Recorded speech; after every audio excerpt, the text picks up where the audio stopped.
You ever hear a story that sounds like a myth, but turns out to be 100% real? Well, this one will stay with you. It starts with a plane crash. In the middle of the Colombian Amazon, 7 people on board, including a young mother and her 4 children. No GPS, no roads, no food, no rescue for miles. Just jungle. Wild, endless, unforgiving jungle.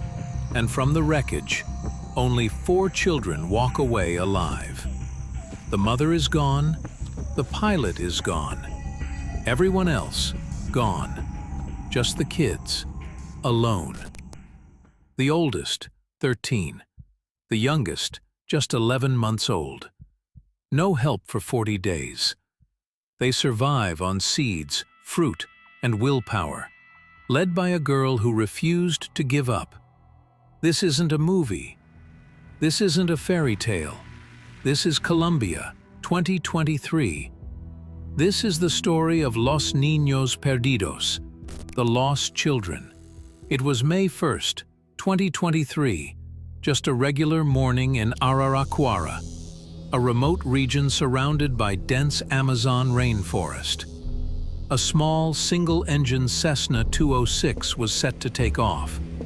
On board, 7 people.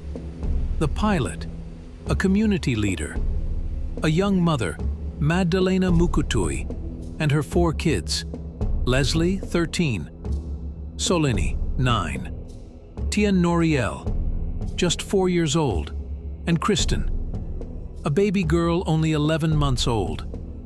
They were flying towards San Jose del Guaviare to reunite with their father, Manuel Ranoque. It was supposed to be a short flight, the kind you do dozens of times in remote Colombia. But something went wrong. Midway, the aircraft went silent.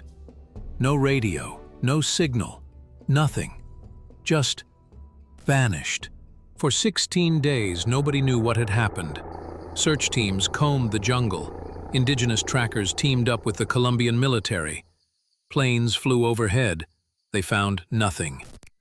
Then, a breakthrough. Deep in the forest, they spotted the wreckage. The plane had nose-dived into a thicket of vines and trees. The cockpit was crushed.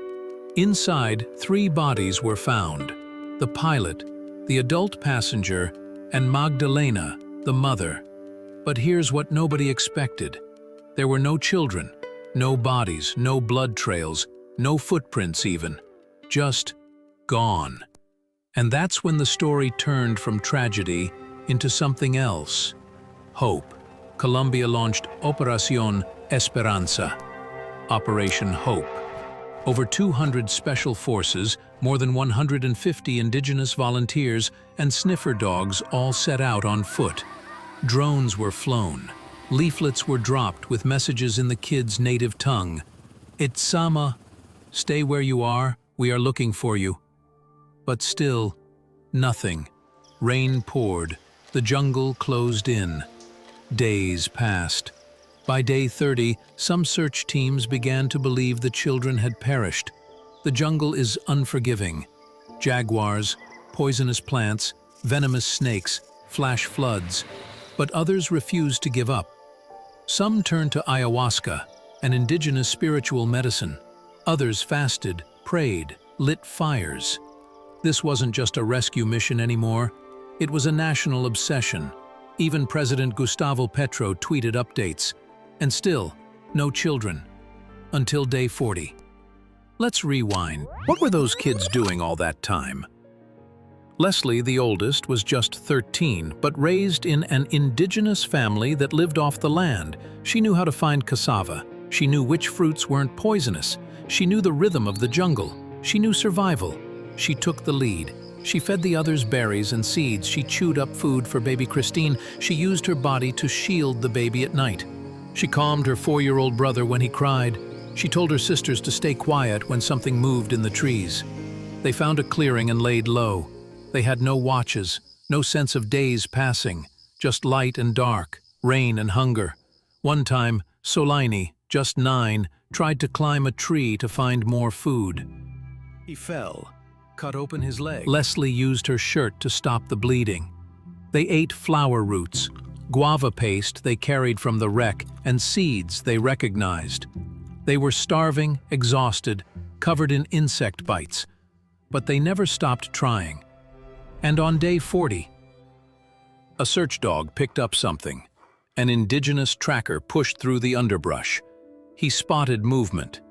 At first he thought it was a ghost, then a little girl, then another, and finally, a baby, standing there, still, covered in mud, thin as sticks, eyes blank with exhaustion. But they were alive. When soldiers arrived, Leslie didn't even cry. She just stood up and said, "Undo, we've been here a long time." The 4 siblings were lifted into helicopters and flown to Bogota. Doctors said it was a miracle they were alive. Baby Kristen had spent a third of her life in the jungle, yet somehow she'd survived. The country erupted in celebration. A story of hope in the middle of violence, poverty, and despair. Even the president called them children of the jungle, children of Colombia. But the real reason they made it? Leslie, a 13-year-old girl who never stopped protecting her siblings, who never gave up. They called her a hero. She said, "I just did what my mother would have wanted." If this story moved you, like it did to me, give this video a like. And if you want more real-life stories of survival, grit, and the strength of the human spirit, you know what to do. Hit subscribe and drop a comment. Leslie is a legend because she is, and the world should know.